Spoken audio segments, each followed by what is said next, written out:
What's up everybody, Drew and Hunter here from Misfit Athletics with another Misfit quick tip. Today we are talking about the banded march. Before we get into how to do the banded march, we gotta make sure we know how to set it up. So now we're gonna follow Hunter over to his setup. You notice that the band is set up nice and close to the ground. That way we can make sure we control the tension with what you have for bands. We like the dip belt for this. It's the easiest setup because it has the hook on it, it has the chain already on there. If you guys don't have a dip belt, we can use a regular belt, get a chain, a couple of carabiners, so you'll still be able to loop that under. So what Hunter's gonna do here is he's gonna step through his dip belt. He's gonna go ahead and straddle the band and then loop that all the way under. Make sure he's getting that tension. As he stands up in this position here, you wanna make sure that he's nice and tall, and you're gonna wanna practice a few steps here to try to get a feel for this if you've never done it before. And Hunter's sort of mimicking what we're gonna be doing with that sandbag. He's staying nice and upright, he's keeping his hands out in front.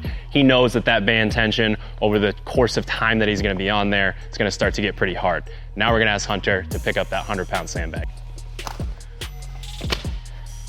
As if this movement wasn't hard enough already on your glutes, we really want to make sure that posture is exactly how we want it to be.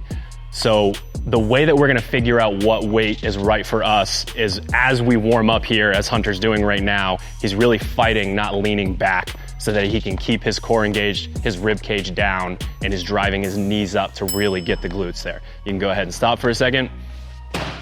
It's super important that with accessory work that we actually pick the weight that's right for us. We do want some sort of element out in front, but that can be anything from a really heavy sandbag all the way down to a really light wall ball, or even something like a soccer ball or a kickball, just to make sure that we're holding here and we're keeping that rib cage down.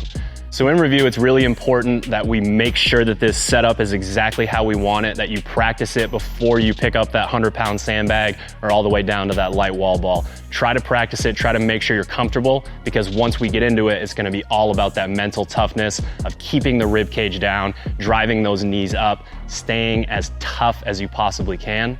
Good luck.